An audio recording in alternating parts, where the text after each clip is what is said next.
Hi friends, happy Friday. Welcome to the channel. Welcome back to those of you that have been here before. Anyone that's new, welcome. My name is Alita and I share prophetic words that the Lord gives me through dreams that He gives me. I dream every single day, all the time. Well, when I'm sleeping, not while I'm awake. That's a different kind of dreaming. So, just before I get into the word, I do have a very special word for you guys today. They're always special. It's not extra special. All the words are special. But just before I get into the word, guys, please be aware of scammers. People trying to, get money out of you. They create fake accounts with my name on it, and it's also happening with other people in the prophetic space. And they reply to your comments. For example, it'll be like Queen Alita replying to your comment, prophesying over you and asking for donations to an orphanage or whatever it may be, and telling you to send to contact a WhatsApp number and to send the donations to wherever. Don't do that. Don't fall for that. That's a scam. I wouldn't do that. I wouldn't ask you for donations in the comment section. I wouldn't. Yeah, it just doesn't make sense. And if you're not sure, always just contact me. Email me directly on my email address. It is in the description box below. Because what they do is they trick you and they'll say, no, just contact this WhatsApp number. You don't have to contact me. But I'm saying if it has to do with money, sending money to anything, and you're not sure, it seems weird, please contact me. And I'll be able to clarify that for you. But the chances of it being me are 0 to none. So that was the first disclaimer. The second disclaimer is the usual one, guys. Remember, not every prophetic word is meant for you. I put out prophetic words as the Lord allows me to, as He gives me interpretation to the dreams that I have. Like I said, I dream a lot and I don't have the interpretation to every single dream yet. There are dreams that I had 2 years ago, 5 years ago that I still don't know what they mean. So as He allows me to receive interpretation, I bring the dreams to you. If He tells me that this dream is for the channel, because not every basically I'm really going deep into the disclaimer today, but anyway, basically the Lord told me before I started this channel that a lot of my dreams are not just for me only, which is why which is the main reason I started the channel, because He wanted me to share these words. But it doesn't mean that every prophetic word that I share is for you. That's the important thing to remember. If it resonates deep within you and you really feel like God is speaking to you, take it to Him and just ask Him to confirm it, because He will. The important thing is to have relationship. And for some of you, this may be confirmation of something that God has already said to you, and He's just giving you more information through this word. I still encourage you to seek Him, because He's going to give you your personal strategy, what you need to do. He'll answer your questions in terms of how that pertains to you and how to work out for you. Okay, so that's that. I'll share the dream with you.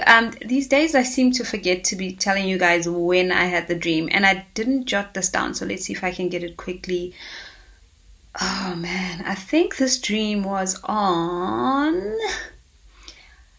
I'll tell you just now, guys. I'm so sorry, because I also don't want to edit. I've lost the place where I had recorded this dream, but it was last week. I know I had this dream last week. And in this dream, I remember that I had a baby, and this baby felt like my little brother. And I remember just picking him up and really feeling like, oh wow, I haven't been in relationship with you. It's almost like it felt like I hadn't paid attention to him until this point. He was about probably 10, 11 months old, or 12 months old basically, and it felt like in the dream that I hadn't really interacted with the child before, that it had been my mom and the nanny who had been taking care of him, and I hadn't been involved in any way, which in waking life is not something that I would do. So that was very apparent in the dream, and it felt like I was connecting for the first time with this baby who felt like my little brother in the dream. And I don't okay, scratch that. We'll talk about that later. And that was that baby. Then I remember holding a second baby. Also a boy, so the first one was a boy, obviously, holding a second baby, and this one felt like my own child.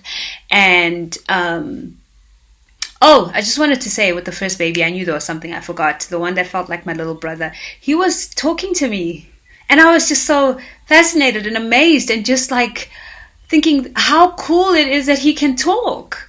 And so fluently. I think I was just amazed at how fluent he was, and just articulate he was. That was the thing. I was like, wow, you've really grown, and you can talk, It was like, sorry, the whole thing froze, but I'm back. Okay, so it felt like, I'd missed out on a lot, and this child was talking to me. That was beautiful. It was a beautiful moment. Then I had the second baby, who felt like my own child, and also the same age, felt like that. And then with him, I remember that he just did this little sneeze. It wasn't really a sneeze, but I could tell that I had to pull something out of his nose. So I just started pulling, and I'm pulling it out of his nose, and it's like this, it's like just a bunch of strands of hair.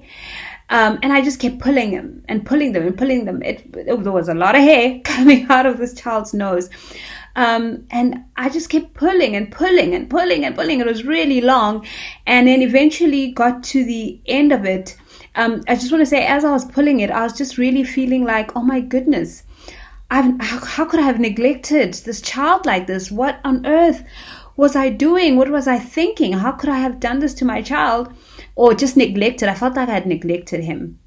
And eventually got to the end of it, and right at the end it was like matted, almost like a dreadlock, but like a little bit thinner than this, but quite matted.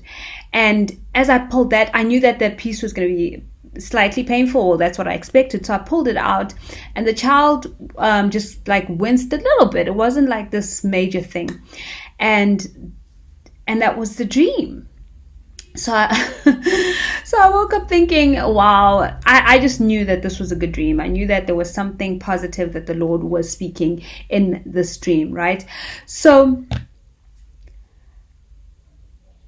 what did he reveal to me? Okay, let me just quickly, I made a few notes here. So the Lord was showing me in this dream that there are certain relationships that family relationships. I got a strong sense that it's family relationships where you haven't really been actively involved with certain family members, like with in the dream, holding my little brother, and feeling like, I just hadn't been involved in his life, and I hadn't paid attention to him. I was just going on with my own life, and I knew that he was there. Obviously he was taken care of, but I wasn't a part of that. And what the Lord was showing me is that there are certain people in your life, certain family members who are just coming into the faith. They're just coming to know Jesus. They've just accepted Jesus as their Lord and Savior. They are babies in their walk.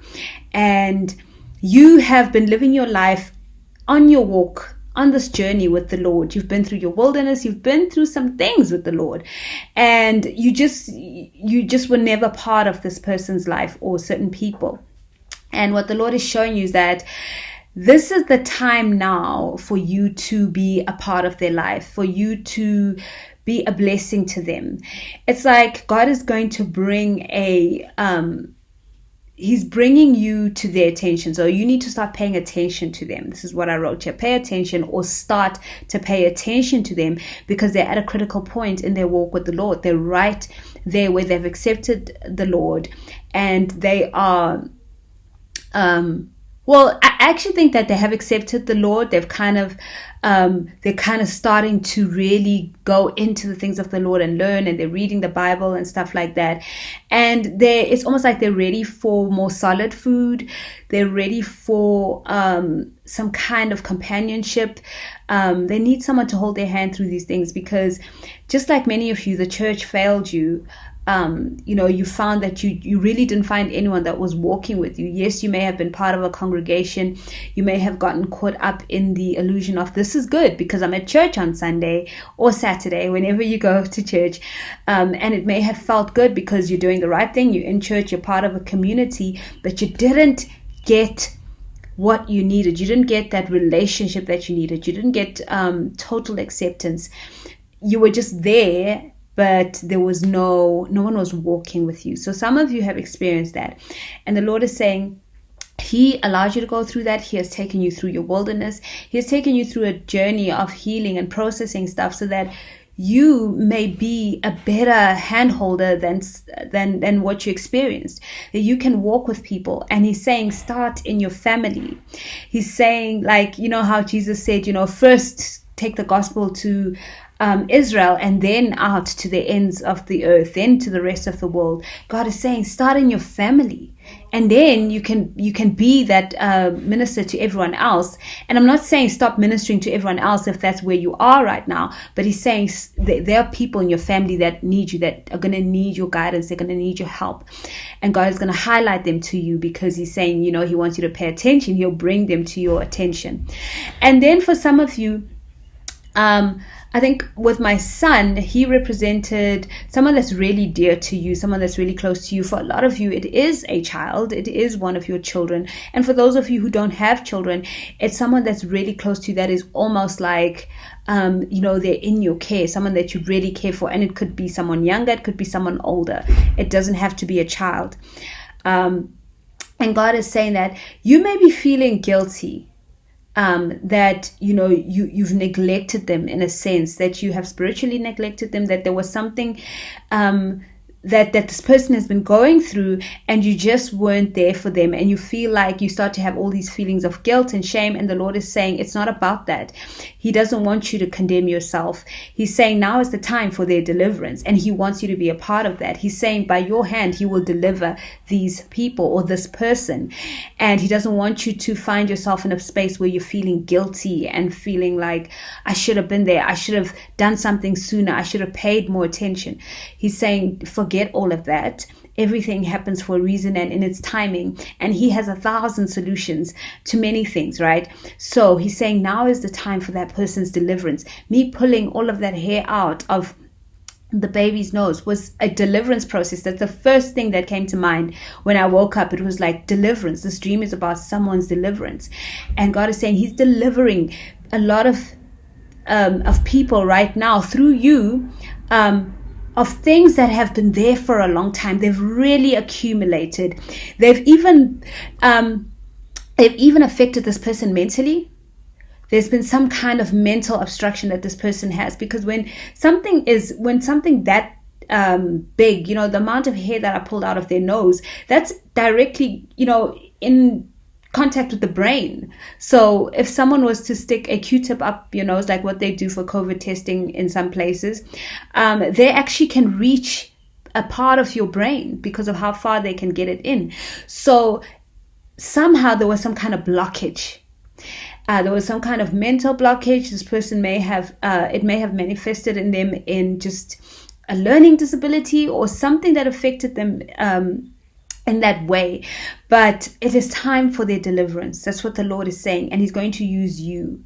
You are going to be instrumental in that. So you need to let go of any guilt and shame and be a part of this process, because He's given you that power and that authority over the demons that have been holding this person captive.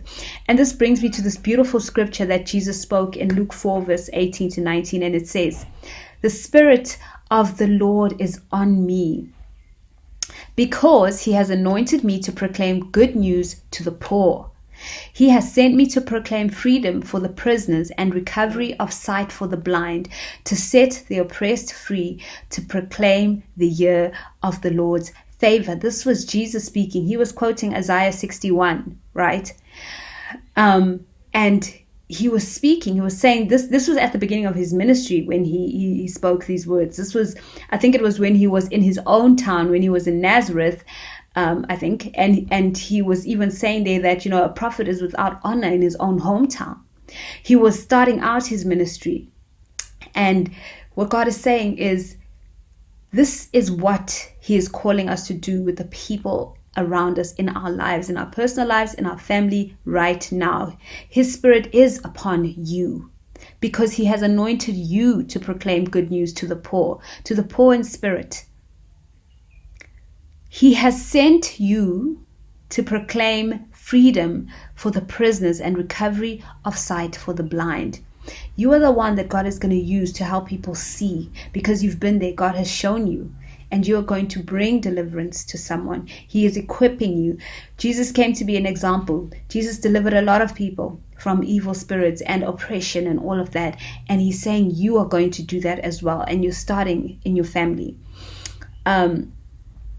He has sent you to proclaim freedom for the prisoners and recovery of sight for the blind, to set the oppressed free, to proclaim the year of the Lord's favor. You are going through this process of deliverance. You are bringing favor to people. You are proclaiming the year of the Lord's favor. You are setting the oppressed free. What Jesus did, you are going to do. And that's what the Lord is saying to you. He's saying, I want you to do these, perform these miracles and do these things and do even more than what Jesus did. Because even Jesus said himself, you will do more than what I did. So this is the time. It's time for you to be that person, that instrument, that vessel that the Lord uses. Let go of any guilt and shame. If you feel like you neglected and you should have been there for people sooner, it's okay. God's timing is perfect, and this is the time now. So friends, that's the word. It's an exciting word. I know personally for me it is, because there are people in my life that I wish I could have done something about their situation sooner. I wish I could have been more shared more with them or ministered more to them. And God is saying, you can dwell there if you want. There's no point. Move on from that, because he's moved on from that, and he's bringing you to a place where you can do something now. He's equipping you right now. Okay, so that's it, friends. Thank you so much for watching. I really pray that the word has blessed you.